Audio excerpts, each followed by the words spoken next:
Welcome in, everyone, to Championship Saturday edition of Paid for Play. I'm Sam. He's Goose. He's JD. How we doing today, fellas? JD, we'll start with you. I mean, it was a little bit of a rough night for your Ducks, so let's see how you're feeling this morning.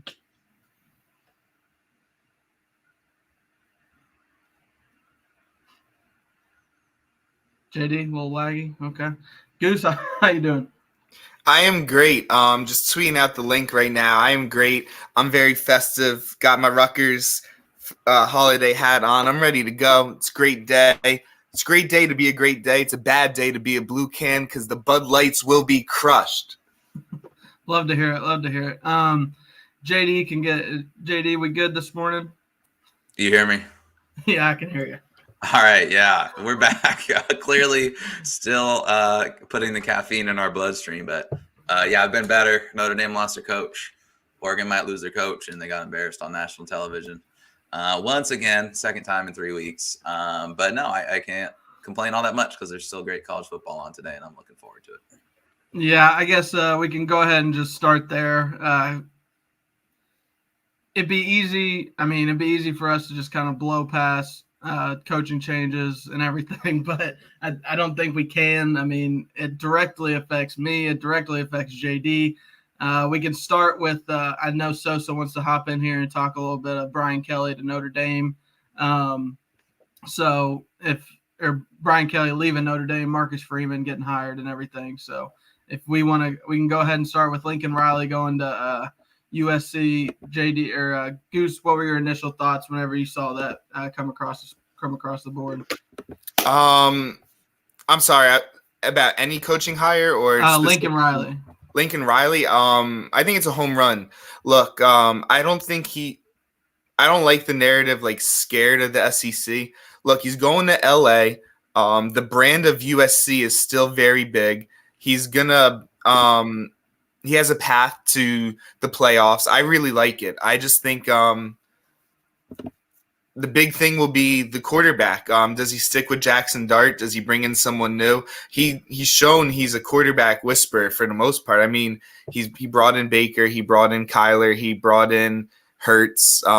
Caleb Williams looked great. So LA is a land of quarterbacks. So I think it's a great fit. I'm very excited for it. And I might even get like a USC hat, hop on the bandwagon a little. I'm just gonna go ahead and tell you right now, he's chicken shit. He's chicken shit. He doesn't want any part of the SEC. I mean, how can you say it's him ducking the SEC? It's not him ducking the SEC when he's very clearly ducking the SEC. I don't know. I just think I think that's okay though, because you're gonna have Oregon and USC be some nice top 10 teams out west. I like the balance.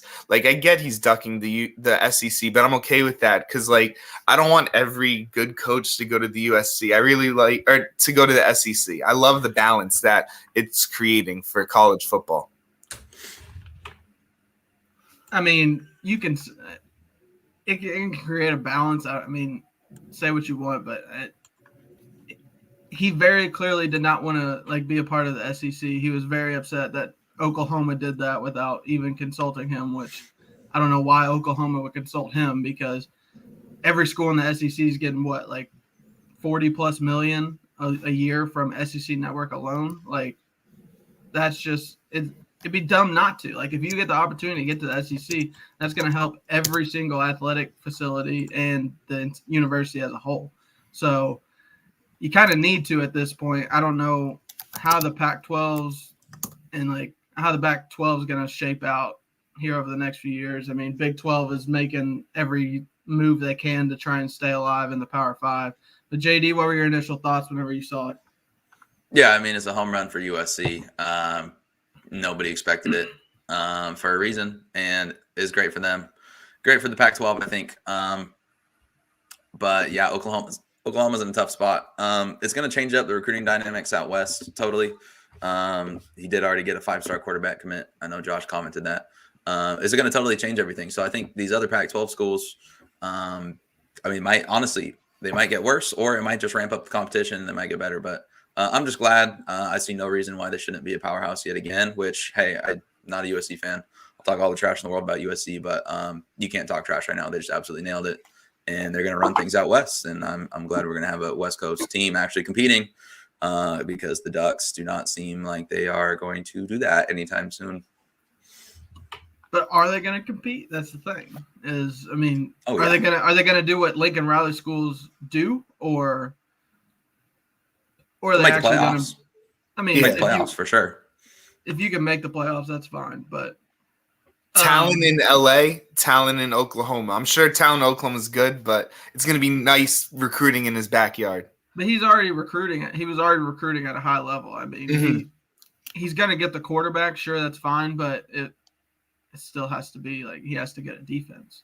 So I think he has better athletes out in LA. I have to see it to believe it. So I would obviously, if he's an LSU coach, I'm saying completely different stuff. So I'm a completely different tune. So I guess we'll save Notre Dame and LSU talk for just a second. Let's just go ahead and get to the first championship game and then circle back to coaching talk because I want Sosa's thoughts on this. He's flipping and he's flip-flopping back and forth on where he wants to be on this. So let's go ahead and get into it. Baylor, Oklahoma State, first championship game, or first of the Power 5 championship games today. I think it's a good spot, a good chance for Oklahoma State to try and push through, get to the playoff, get another new team in there this week. JD, what you got any thoughts or anything on this one? No strong thoughts, honestly. I played almost nothing on Prize Picks in this game, almost nothing in DFS. It's a very low total. I just think the line is very tight. I said last week I have nothing negative to say about Oklahoma State. I do think they're the better team. I'm not really a fan of I've heard on pretty much every single podcast, any preview show I've listened to this week, I keep hearing it's really hard to beat the same team twice. And that's not really statistically true in pretty much any sport. UFC, I know that's a big one. The line somehow on a rematch, when the favorite wins the first time, they win the second time at a very high clip. And in college football, you win the rematch at something like a 57% clip, 60% clip, depending on what you're looking at. Not necessarily against the spread. So that's what has me here. I think it's going to be a close game. I think it's going to be low scoring. I think Oklahoma State's going to win again. Are they going to win by 6 more points? I'm not sure. It's going to be a hard fought game. So nothing for me. But I think if you're going to play this one, I would still play the under. If it gets to 45, that's a number I wouldn't really want to go below. But I think the under is the way to look. I mean, these two defenses are nasty. I don't think either one's going to want to take unnecessary risks because we've seen what happens when Spencer Sanders takes risks. He threw 3 interceptions in the first game, and they still won that game by 10 points. Mm-hmm. So I think they're going to minimize risks and win a low-scoring game. Correct me if I'm wrong, but didn't they score a late touchdown to go up 10? It was pretty close. Or they scored a fourth-quarter touchdown to go up 10. It was close throughout. Baylor did nothing on offense all game long, and I mean, Oklahoma State didn't really either. They ran the ball very well, which if they don't run the ball well again here, Spencer Sanders might need to throw. And I think that's the case because Oklahoma State, while they've been good and they ran the ball decently last week, they really have not ran the ball well over the last half of the season. So I don't think it's going to be quite the cakewalk. Like if Spencer Sanders didn't throw 3 picks, it would have been a cakewalk, but it wasn't, like Sam mentioned, because he threw 3 picks. He could throw picks again, and the running game could not get going. So there's a lot of factors that tells me this one could be close. Yeah. Goose, do you have any plays for this one or any thoughts to share? I'm kind of where JD is thinking. Like, Oklahoma State's the better team. I just don't know how much better. They're kind of similar teams. Both great defenses. Both like to run the ball. What really hurts Baylor, I think, this week is the quarterback in question. I heard Bohannon is dealing with injury. He's going to try to play. I think their backups played well enough. So I don't think there'll be that much of a drop-off, especially because like this is a primary running and defensive team. I do lean Baylor 6.5. I like that spot there because it just feels too many points, like low-scoring game. I think we're going to have a field goal winner.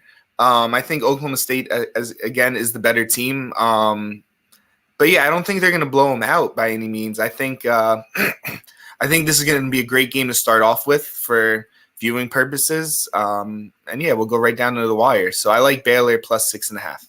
Yeah, I'm trying to have one official play for all of the big championship games today. So yeah, Baylor feels like the right side for the spread. So I mean, they're just a sound football team. They do things well. They play good fundamentals. I know Oklahoma State's defense is really good. It didn't look great last week, but what can you do against Caleb Williams? Bohannon or the backup, neither of them are Caleb Williams or can do what he's able to do. So I'm kind of with Goose here. Like I think a field goal maybe wins this game, but if it's gonna be a close game, kind of back and forth, maybe back throughout, low scoring, give me those 6 points, because if it's going to be a field goal game, like you just stay within that field goal or within a touchdown, and I think Baylor has the coaching and the players to do that. So, Baylor's a great coach. Yeah. Mm-hmm. We'll leave the biggest game for the day. We'll go ahead and go to Houston, Cincinnati. Biggest game, obviously, in Cincinnati. I guess you can say it's bigger than the Notre Dame game earlier this year. I mean, now that they've won that game, like, this is without a doubt the biggest game in Cincinnati's program history. So I feel like everyone in the world is on Houston +10, and I don't know. I mean, Goose, do you have any thoughts on this one? Any American Championship thoughts? So I would be on Houston +10 if Luke Fickell, if Notre Dame didn't announce their head coach as Marcus Freeman, because now I feel like Luke Fickell's going to stay. Maybe he goes to Oklahoma, but like there's no drama right there. So I like Cincinnati because I feel like they are drama free with the coaching search. I feel like, Fickell is there right now. He's committed to them. The players aren't worrying, because I think that does play into fact the psyche of a team. So I do like Cincinnati. 10 is a lot of points. It is a championship game. Houston's 11-1. I haven't really watched them too much this year. I don't know how good of an 11-1 it is, but I think this is a great Cincinnati team. They just got to win this game for the most part, and I think their defense, they're going to limit Houston to low points, and Cincinnati pulls through with a nice 10-point win. But I don't want to touch the spread because I think it's a 7 to 14 point game. I think they're a touchdown or two better, and I don't like the spread in it. So I'm not going to touch it. There's plenty of other great games on, and yeah. I've been chasing Cincinnati all year. Like any side I've been on, it's the opposite. So I mean, I'm just gonna go with Houston. It feels like when everyone in the world is on, I'm Public Sam. Like let's just go with it. If Cincinnati loses, I'll be kind of happy. I don't like them. It felt like frauds all year, and they haven't played anyone outside of Notre Dame to prove that they belong. So, but they've won their game, so you can't keep them out. JD, any thoughts? Any plays? Yeah, I've contemplated a Houston bet all week. I haven't gotten there. I don't think I'm going to get there. I've kind of leaned more towards Cincinnati as the week's gone on. I do think the most important thing here is that Houston, I do kind of believe in their defense. I think they have a talented secondary. They have about 4 Power 5 transfers in the secondary. I think will match up well. And yeah, Josh mentioned it in the chat. He said Cincinnati's O-line is brutal. They are brutal. They're not good. I think Houston does have a disruptive defensive line. So Cincinnati's recipe for success, you would think it would be just overpowering these smaller teams. And that's not what they do because their O-line isn't good. So their recipe for success I don't really like it. I think it hinges too much on Ritter. I think Ritter's very volatile. I've mentioned that every week. Mm-hmm. Who knows if he's going to throw 3 picks or if he's going to throw 5 touchdowns. I just can't trust him. I think the spread relies too much on him. At the end of the day, though, Houston – I can't get there with Houston because they played absolutely nobody. They played nobody. They have the second weakest schedule in the entire country, according to ESPN's FPI. They played nobody. The one test they had, was against SMU. A few of us were on SMU in that game. It was tied with a minute left. It was going to go into overtime. They were tested and they didn't look great. Their defense did not hold up in that one test. And then they got a kick return touchdown right at the bell to win it, right? Like that was their one test. They won at the last second. And kudos to them, they won. But then look, SMU kind of faltered at the end of the season too. So like how big of a test was that really? And when I look at Cincinnati, while they haven't looked great, while they have not been the dominant team they're supposed to be, you still look at them from a statistical standpoint. You look at them from a talent standpoint. They're going to have multiple NFLers all over the field. And they've outgained their opposition by 2.5 yards per play, which is way better than Houston. And Houston has played absolute shit. While you say, yeah, Cincinnati hasn't really played anybody either. Sure, they've still had a way tougher schedule, and they've played better over that course of the schedule. So at the end of the day, I totally agree with the Fickle angle. I was looking to go against that as well. I think Fickle's staying. I think they're fired up. While you can say there's a lot of pressure, and there will be a lot of pressure, and I do think this game is going to be a little tight because, like I said, that defensive line is going to cause issues. I think the talent's going to win out. I really do. I think they're going to win by at least 2 touchdowns. But there's no way I'm going to place my money on that because, like I said, I don't want to have money on Ritter with this being close. Well, it seems like he already has thoughts on the game, so let's just go ahead and get him in here. Sosa, welcome, my friend. Thank you for joining us today. How we doing? My brothers, how are y'all today? Doing Great. pretty good. Beautiful. Man, I see JD's already locked in. So I know these player props finna be fire. You know, I really just wanted to come on here and you know where I'm trying to go with it. I love the sweater, Sam. I love the sweater. But I gotta hit you with the Jordan Belfort. I'm not leaving, man. I'm not fucking leaving. Okay. I'm not fucking going anywhere. Listen, the name of the game is recruiting. Nothing matters more in college football than can you get the 5 stars. That's it. Look at Georgia, look at Alabama, look at LSU. That's all that matters. Look at Notre Dame. There's a reason why they retained Marcus Freeman and Tommy Rees. Not just Marcus Freeman, but Tommy Rees as well. All right? Notre Dame's fine. The great thing is that Brian Kelly was the only coach to bring any level of stability to Notre Dame for 25 years almost. They went through a ton of head coaches who couldn't get the recruits. The thing about Kelly is he installed an offensive system, which really made the program go. So the offense would still be stable. He got the offensive lineman. And as long as the defense was good enough, we could beat the independent schedule, right? The thing about Marcus Freeman is he is now recruiting defensive players, and the defense will be able to compete along those lines. The offense, I think, continues that same trajectory where they're still always good because you have a system in place offensively, right? I love Brian Kelly. I think obviously he's a great coach. I think he'll do great things at LSU because one, he'll be able to get recruits, different recruits. Now the thing is that people are underestimating the curve that we turned by getting defensive guys at Notre Dame. They think that Brian Kelly leaving will cripple the offensive side of the ball, which is not the case. I think Brian Kelly will 100% immediately make LSU a title contender next year, immediately, because putting in an offensive system and that's proven that works. Consistent offensive system, right? And you don't have to go out there and you don't have to get that superstar 5-star quarterback with Brian Kelly. You never have. The thing is that, but they have it, right? But at LSU, you're also, no matter who the coach is, you're going to get the defensive stars to show up. Mm-hmm. That's the difference. You're going to get the 5-star defensive guys just off tradition, and you're going to get the 2 stars that turn out to be Justin Jefferson. And the academic standards that you have to fulfill at LSU are nothing close to what Brian Kelly was dealing with in Notre Dame. So that's just, I mean, I think I like the Lincoln Riley hire, but JD, be honest with me. What the fuck has he done? What has he ever done? What big game has he won? What quarterback has he developed?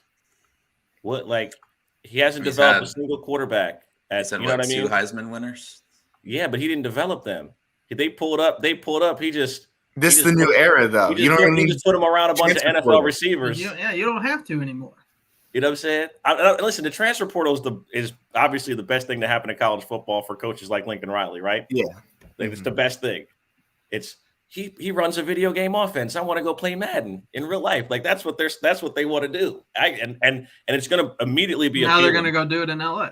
And also another thing that I keep harping on that USC is really going to be able to use this NIL stuff. It's really gonna help the program immensely because the kids obviously were already getting paid, but it's it's LA. Yeah. You know what I mean? And when you get a young, pretty head coach, it's very easy to sell that. Very easy to sell that. Yeah. So like I said, I'm not leaving. I'm stuck in my ways, man. I'll be rocking with Notre Dame forever. I hope Brian Kelly wins at LSU. Wish him nothing but the best. I hope you guys do great next year, Sam. But yeah, man, I'm ready for my heart to be broken yet again. It's time. I'm ready to be just hurt like again, I'm just man. like you, man. I'm here's equipped and ready. the thing. I've been surrounded by the most nauseating Notre Dame fans all week at work and like just being in Indy. It's so fucking annoying because they're all of them are just so stupid that they look at Notre Dame as college football. They don't look at college football as a whole. And they're like, they literally, I've heard direct quotes. I don't know if he'll be able to recruit at LSU. I don't know if he'll be able to win at LSU.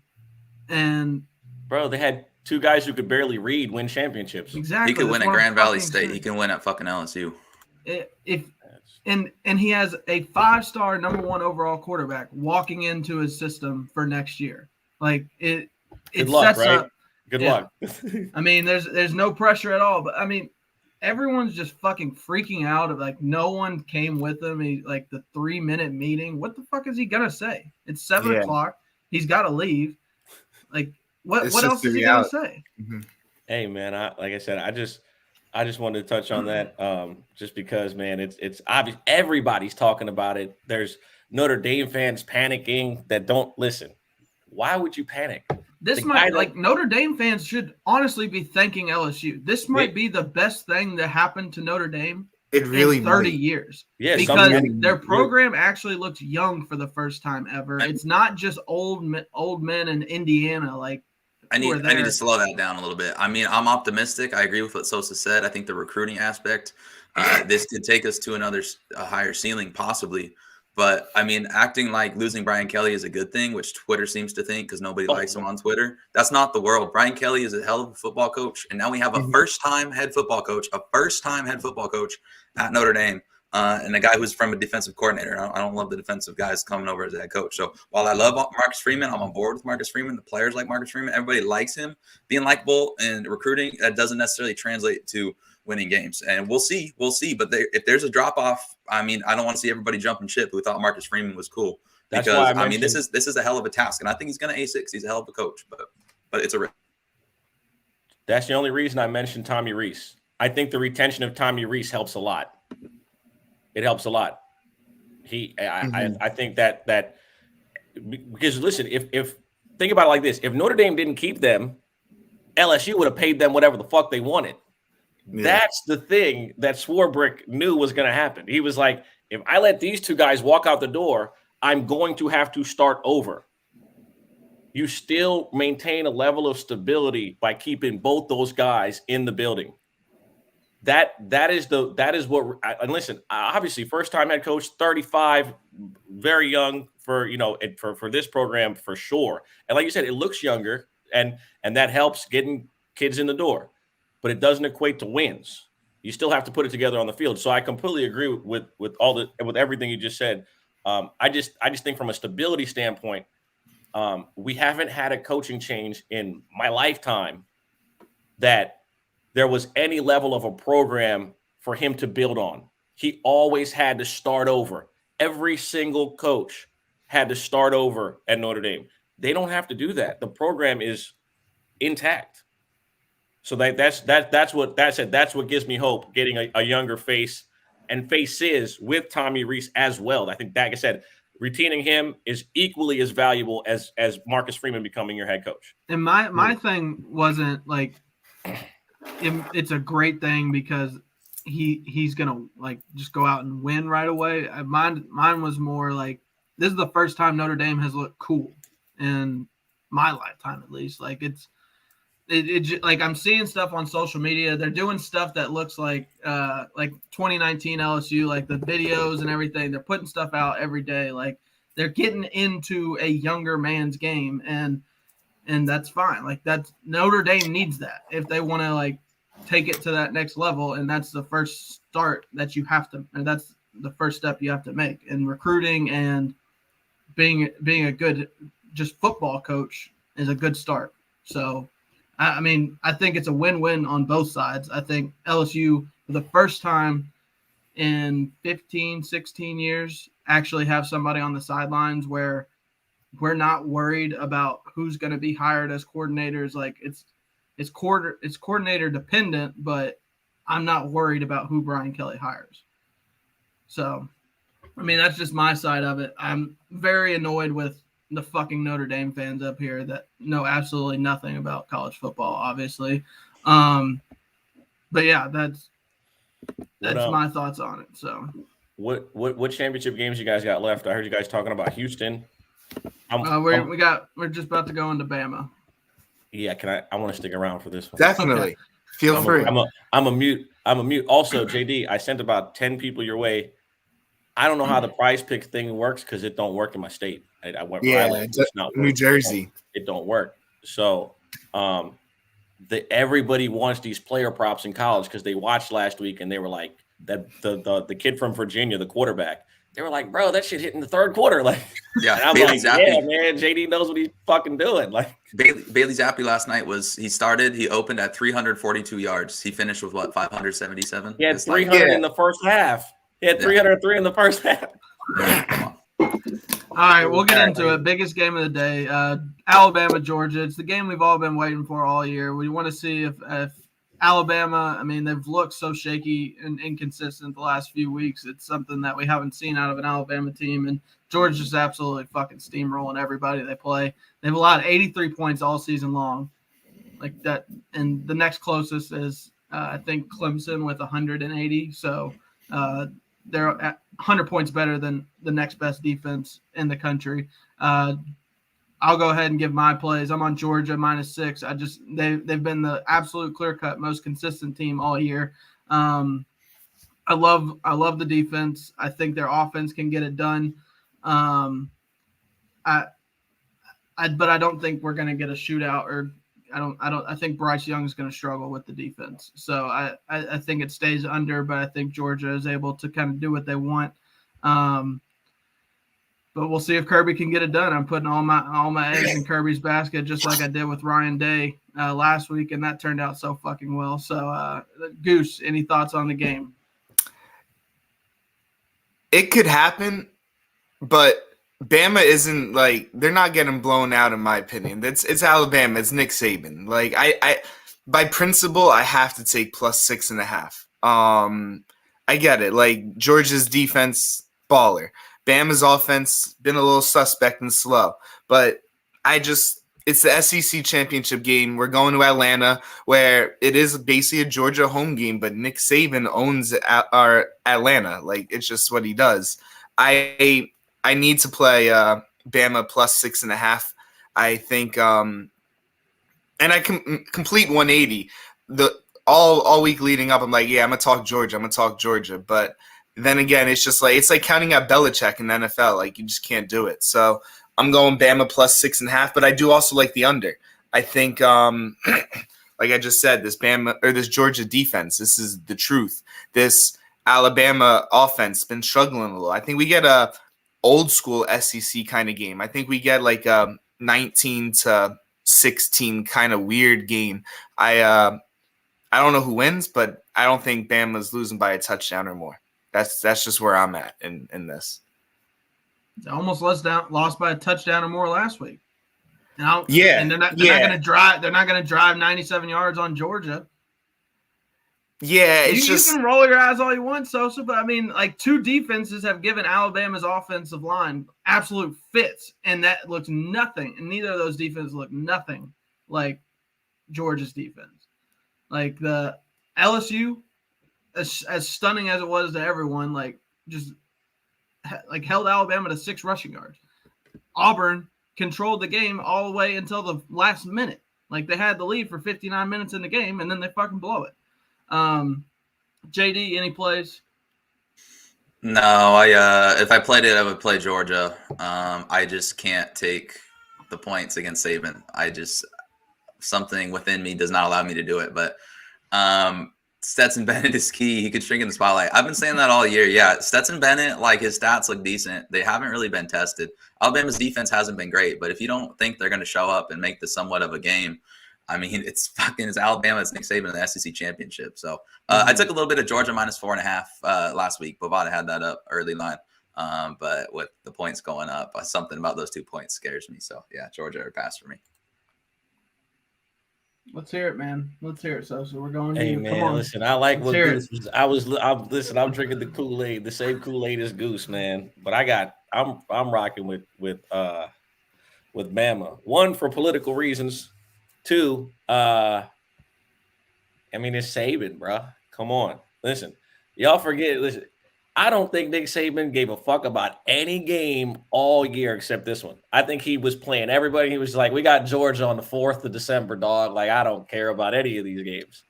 If you really watch the Auburn game, like, Auburn really didn't do shit, but neither did Alabama. Like, neither teams did shit offensively, but the defense played great. Auburn, had like 200 yards in the game? Like, they didn't do shit. Listen, man, it's Saban. The game's in the Maybach. Yeah, and I'm not betting against Saban losing to an assistant for a second time in one season. It's just, I mean, it's like I've never ever seen a comet hit Earth. So I'm not. It ain't happening today. I got Alabama winning the game, and I have them covering the 6.5. I mean, obviously, if they win, they cover the 6.5. But I just think Saban figures out a way. Stetson Bennett is a midget. And I'm not saying a mental midget. He's like 5'5". Nick Saban today will bring, if they got to bring 7-8 guys in the box to make Stetson Bennett be the reason that they have to win the game, I think that Alabama has a good chance. This Georgia team has faced one wide receiver that's going to be a first-round pick all year. They've faced not a single quarterback that's going to play in the NFL. Not one. If I'm lying, please correct me. They haven't faced a single quarterback that's going to play in the NFL. They faced. Whoa! What about Polynesian Cam? Man, shut up. You talking about Scam Newton? Hawaiian Scam Newton? Yeah, I'm sorry, he's Polynesian. Scam. My boy from Hawaii said that he would have to whoop my ass if I kept calling him Hawaiian, because he's like, he is not from Hawaii. He said that motherfucker's from like Gardena, California, or some shit. Like he's not Hawaiian. But yeah, they haven't faced any pro quarterbacks. Not one. And people are going to say that Alabama lost to a quarterback that sucked. Who does? Like, listen, the quarterback they lost to, he's ass. Dude from Texas A&M, he's not good. Mm-hmm. He's not good. But when they get Quinn Ewers next year at A&M, it's gonna be crazy. I was about to say that. That boy different. That boy different. Can't fucking go to A&M. He's dude. different for real. He cannot go to A&M. He's going to A&M. Watch him. I promise you, that's where he end up. He's going to A&M, and people are gonna be sick. People are gonna be sick. Dude, if he goes to Texas Tech, like he doesn't care about. He's not going to Texas Tech. Come on. I know, but he put it in. You don't want to be Patrick Mahomes 2.0. Like, it's not a bad life. I mean, go to college and lose, but you'll be able to throw it really far. But yeah, just bro, listen. I'm on Bama. I think Bryce makes some plays. I take the 6.5. I got a half unit on the money line. I've been talking that shit all week. I can't like double back now, except for the LSU Notre Dame thing. That's personal. And I don't have no personal affiliations with either of these teams, and I'm 100% taking.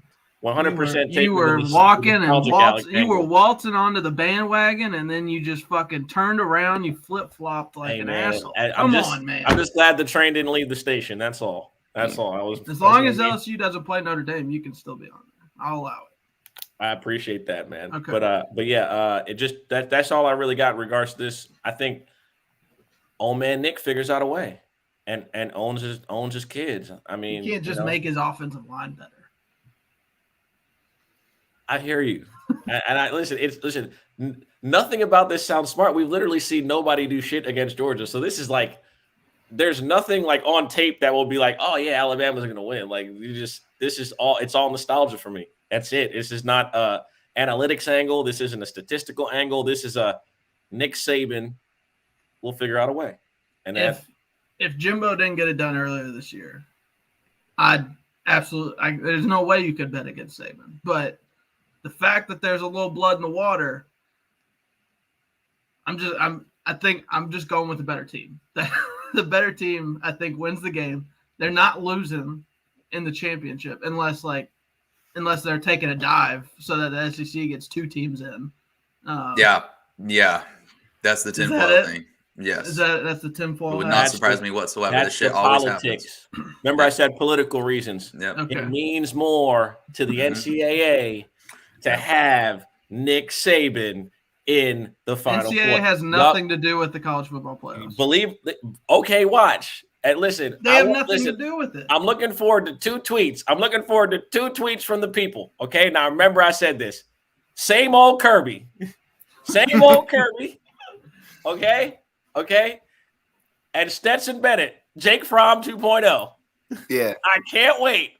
I can't wait to hear those. I can't wait to see those tweets after tonight. I was actually saying to my one friend's a big Alabama fan. I like that angle because I think in the playoffs we're gonna see JT Daniels after Stetson Bennett poops it tonight. Yeah, Georgia's in the playoffs no matter what. I Yeah. agree with that. So I mean, I don't think they put a 2-loss Alabama in, especially if they lose, they're gonna just have to have a rematch. JD, you know the rules. 4 weeks. JD knows the rules. He knows where he knows it's all about the Benjamins. It's all about the money, man. Listen, you talking $100 million loss if Cincinnati is in that Final Four. I'm telling you, and you're talking hundreds of millions of dollars. Every AD in America that like every AD at one of those big schools at 4, 5, 6, and 7 are like, they're just gonna toss one of our names in a hat because they do not want Cincinnati in there. They don't. It's a money thing. You don't think they'll get in if they win today? No. If Cincinnati wins. I mean, listen. Y'all remember the BCS days, right?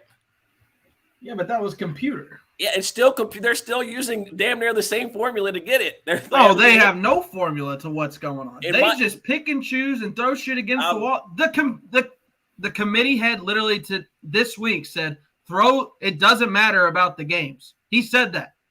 What the fuck are we doing? Why are we doing this? Go back to the computer for all I care.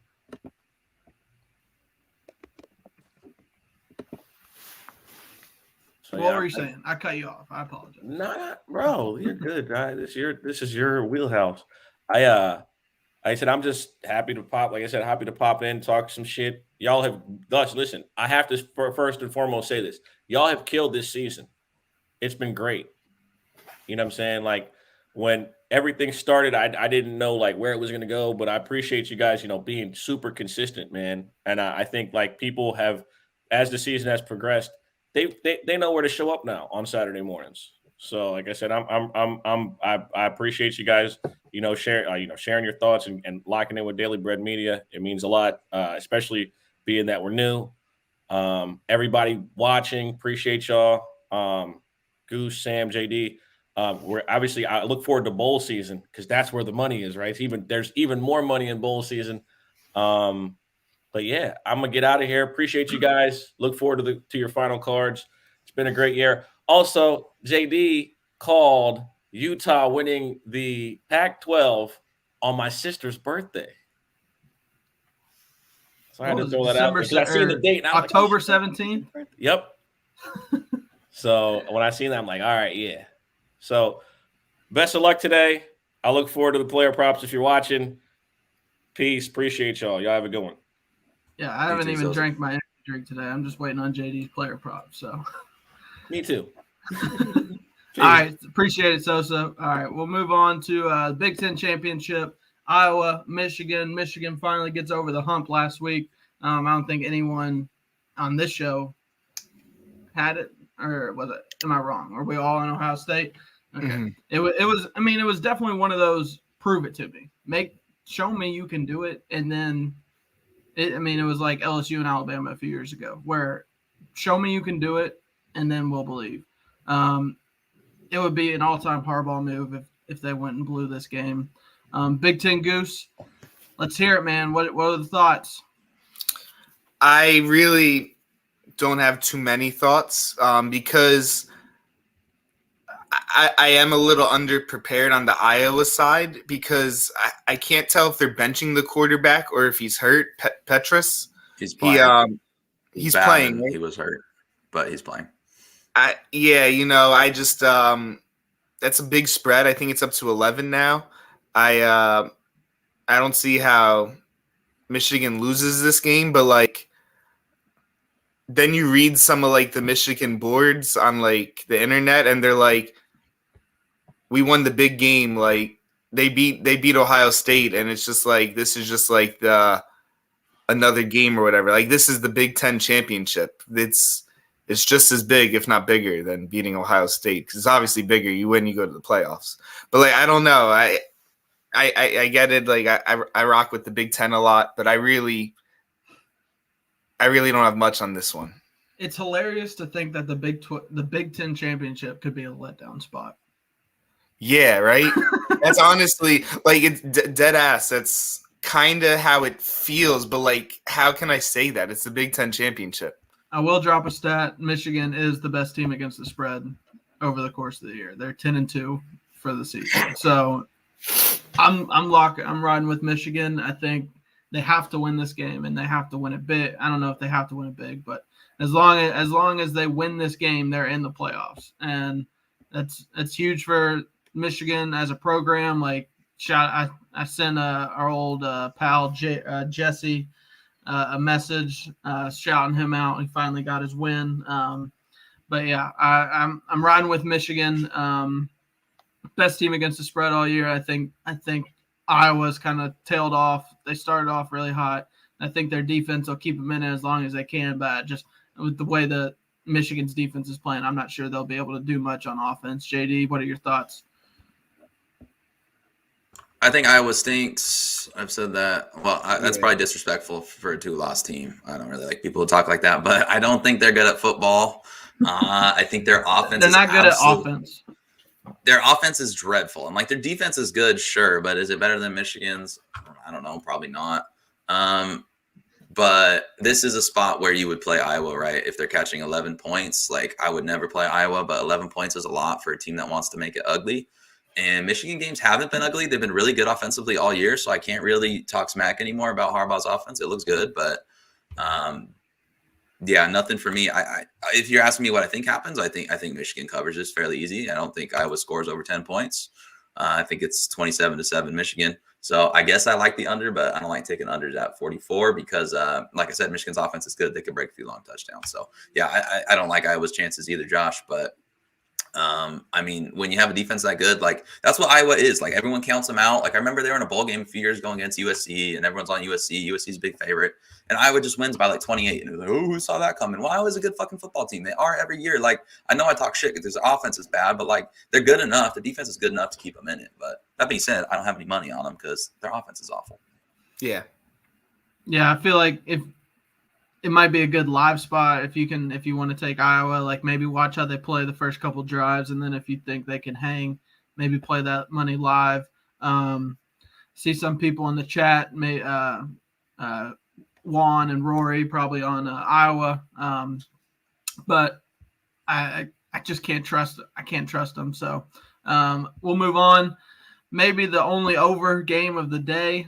Hopefully a shootout between two Heisman contenders trying to get that trophy right, seal it away from Bryce Young there at the last minute. Wake Forest catching 3.5, playing Pitt in the ACC championship, over under set at 71. I'm on the over just because, I mean, it's the only over you can probably take on the slate today. And it feels like each of these teams are trying to get a Heisman for their quarterback. So, Goose, we'll go back to you. I know you like the ACC as well, but you are a Big Ten Goose, just always. So I know.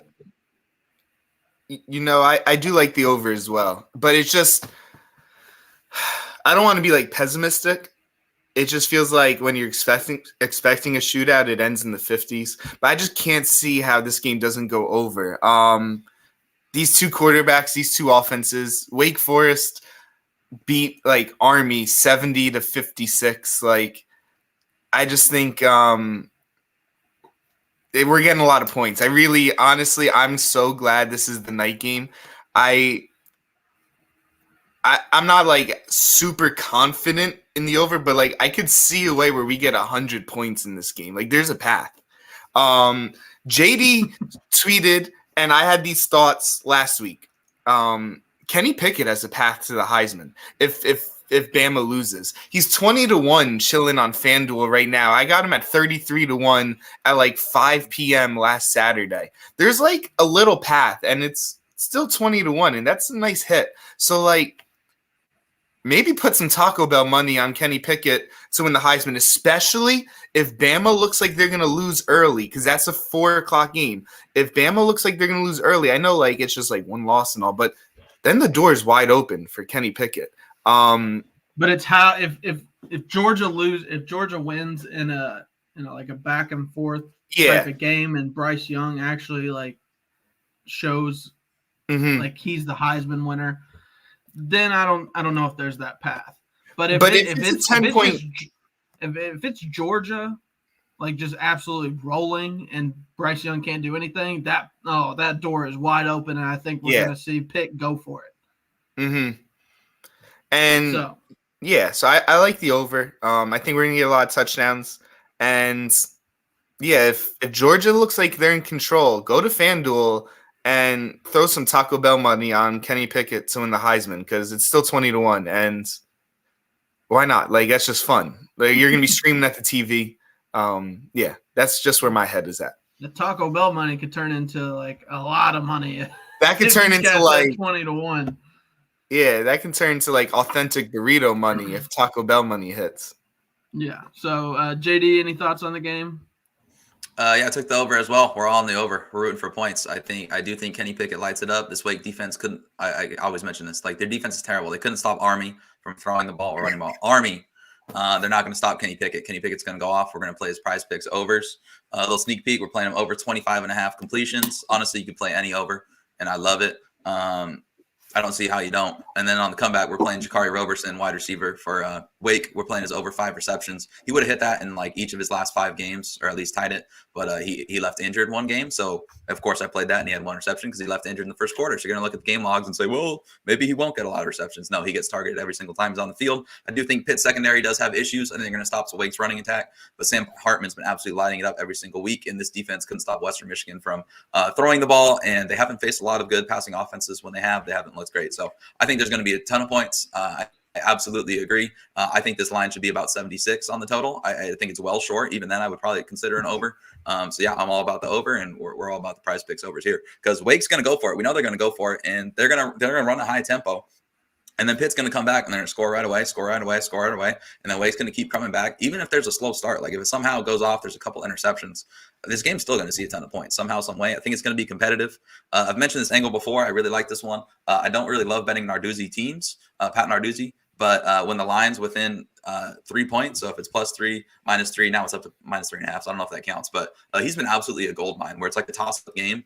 That's where teams are like, well, Pitt's good, but can we trust them? They win that game at a very, very, very high clip. So I like Pitt, and I like the over. Weather matches up, too. I just did a little weather check. 60 degrees, no wind. Yeah. I mean, just get the popcorn ready. We're actually going to get to see some points in one of these games today. I feel like all the other ones kind of feel like they trend under, but Bohannon is out for Baylor. Got that run just before the end here. I don't know if it really changes my play. I'm still going to ride with Baylor. I like Dave Aranda. I like what he's been able to do. I think they're a good, sound, fundamental football team, and will do the right things to keep it within a touchdown. But it's the best time of the show. We got a little sneak peek into it. You don't put your coffees away. You're not going to need it the rest of the day. JD, let's hear it. Prize picks, DFS, prop advice. Let's go. All right. So I hope you listened to the YouTube show I did that I tweeted out, because we gave out the Bailey Zappi overs, the Jarrett Stern overs, the Sincere McCormick overs, and they all cashed very easily. But if you didn't, that's okay, because we got a few more winners we're throwing in there. So let's start where I'm first looking at. I've been hammering this guy the last 2 weeks. I'm going to continue to hammer him here. So how prize picks work. So it's real quick off the top. You're allowed to choose between 2 to 5 entries. You get player props. You can go fantasy points, whatever props you want. You can go from 2 to 5. So a lot of people like to do the 2 entries. If I'm doing 2, I would do a power play. And if I'm doing, usually I do all 5, because if you hit all 5, you get a 10x payout. And we've had more weeks than we haven't. It's not guaranteed to hit 5, but if you hit 3 for 5, you still get partial money back. You hit 4 for 5, you still get money back. So I like going 5. If you're going 2, where I would start, I like Jackson Dart, USC. I've been on him. Last 2 weeks, I'm going back. I think his passing yards is what I like best at 248.5. They average over 300 passing yards per game.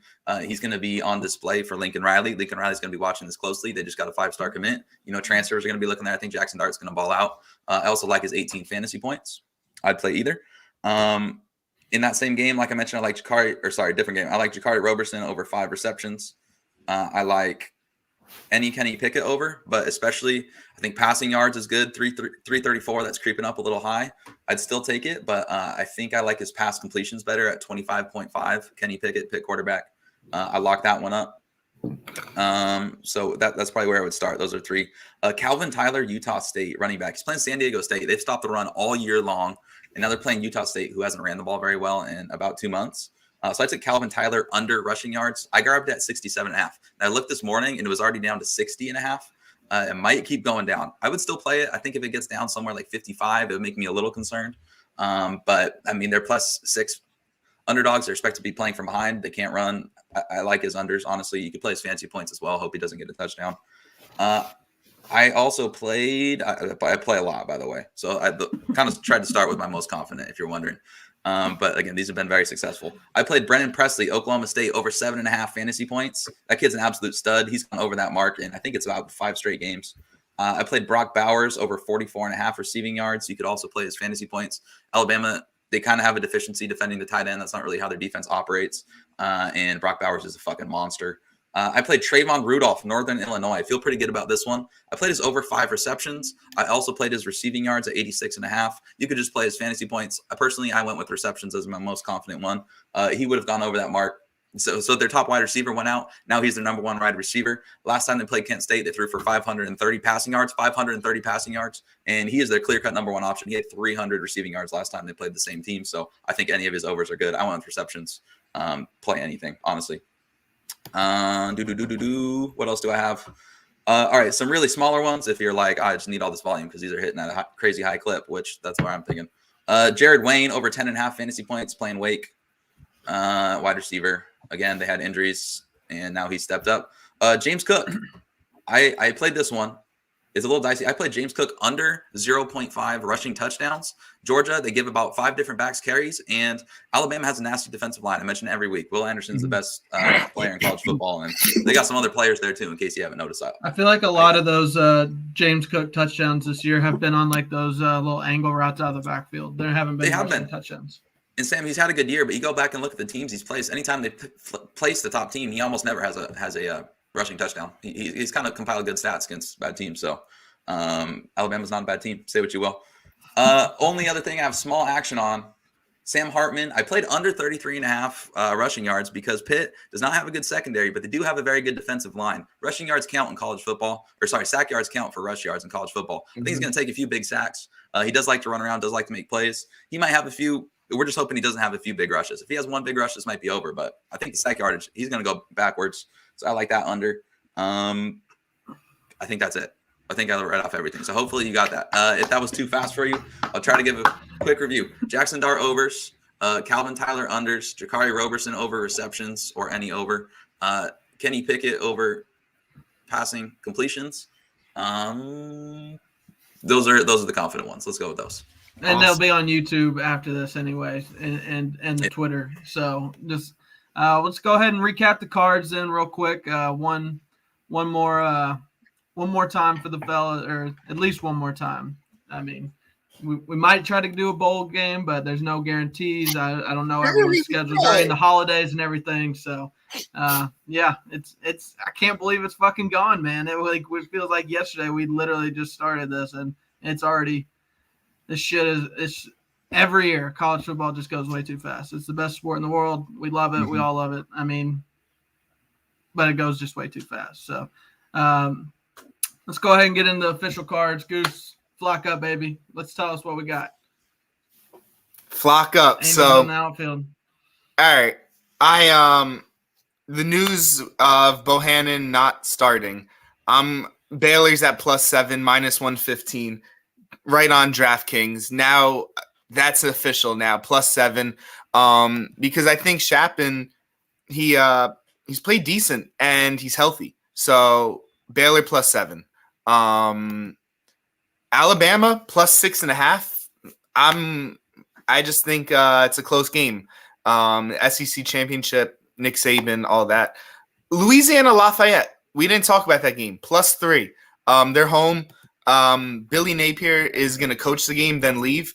And I just think it's very emotional in a positive way that he's going to coach them for this championship coaching? game.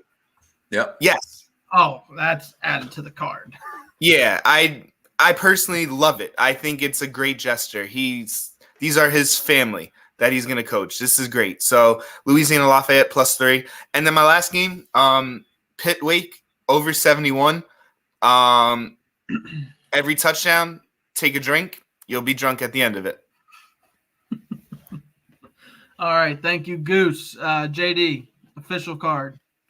Yeah, so mostly these days I'm just playing the player props and DFS, but the bets have been hit or miss all week. I have like good weeks and bad weeks. Last week was not a great week. Week before that I went 3-1. Like I almost am never like dead set in the middle. So these are probably either going to 3-0 or 0-3. Obviously, I hope they go 3-0. I'm also on the Pitt Wake over 71.5. I am on Kent State minus 3.5 in the MAC championship game. I think Northern Illinois is a little bit of a paper tiger. They're trying to be the first team ever in college football history to go from winless a season ago to being their conference champion the next week. And while that's awesome, I've been rooting for Northern Illinois. That's fun. I think there's a reason nobody's done it in the past. I don't think they're going to do it here. USC versus Cal, the nightcap, the game that nobody cares about. It's on at 8 o'clock at night, my time, 11 o'clock Eastern. I'm going to be at a Christmas party, sweating this one out on my phone because, of course, I need action. In the last game, I can get action before bowl season. So I played Cal minus 4.5. It didn't make my official card, but USC, they're having like player protests. They don't even want to play in this game. But I decided, I'm on all the Jackson Dart overs. Maybe I don't want to root too much against USC. So I decided to make my official bet. I'm playing the over. I don't think anyone's interested in tackling in this game for USC. They don't want to even play football. They don't even want to practice right now. So I think Cal's going to run it up. And then Jackson Dart's going to showcase for Lincoln Riley. So I like Cal USC over 57.5. All right, Goose, you got something? Yeah, I just wanted to quickly give a quick shout out. So JD mentioned Kent State. Marvin Pierre, Rahway, New Jersey, linebacker for Kent State. Saw him grow to be the man he is today. Really rooting for him today to get this win. Just wanted to give a shout out. So if you're watching Kent State, look out for Marvin Pierre. That's my dude right there. And yeah, so I'm going to be rooting for them for sure. That just line felt a little high because it started it's moving a little, so I'm rooting for them for sure. Just want to give a quick shout out. All right. I tried to have something for every single game or all the big games for the day. So I'll go ahead and just recap. I think I've given them all out already, but just recap. Baylor plus 5.5. Got that earlier this week. I don't like that it's trending towards touchdown. I think I'd rather have it if it was sitting around a touchdown, but fuck it. We'll just roll with it. Houston plus 10.5. I've been chasing Baylor all year, or chasing Cincinnati all year, so might as well just stick with it. Georgia minus 6.5. I think they're the better team. Georgia, Alabama under. Michigan minus 10.5. Best team against the spread all season.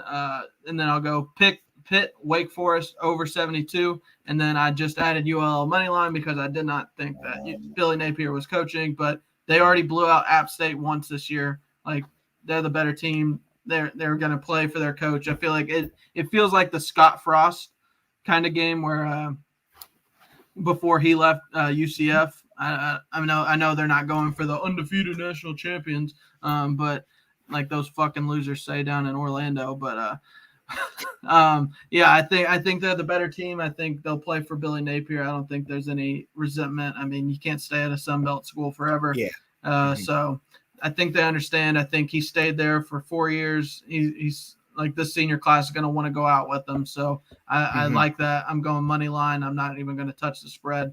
I just think they're the better team. So I will say thank you everyone for tuning in. This has been one of our best episodes of the year, and it sucks that we have to end it on one of our best ones. So we appreciate everyone tuning in. It's been very fun, but we'll try to do a bowl episode, at least one for the people. During the holidays, we'll all get together and make sure that our schedules align. At the very least, try to do like a New Year's Six bowl preview. But thank you for tuning in. You all have made this so much more fun than it already was going to be, and seeing it grow every week was fantastic. Be sure to tune in with Steven. I'm going to try to pop on. I know Goose will try to pop on. JD might be a little bit busy with basketball, but he might try to pop on as well with some college basketball plays. We're going to keep Paid for Play up and running for the next few months just for college basketball after football season's over. But I'm going to try to definitely make some regular appearances. And I know the other two guys said they would like to pop on as well. So keep tuning in. We'll be back. We will announce a bowl show if we can get it scheduled. So everyone have a good day. Let's go win some money, and we're out.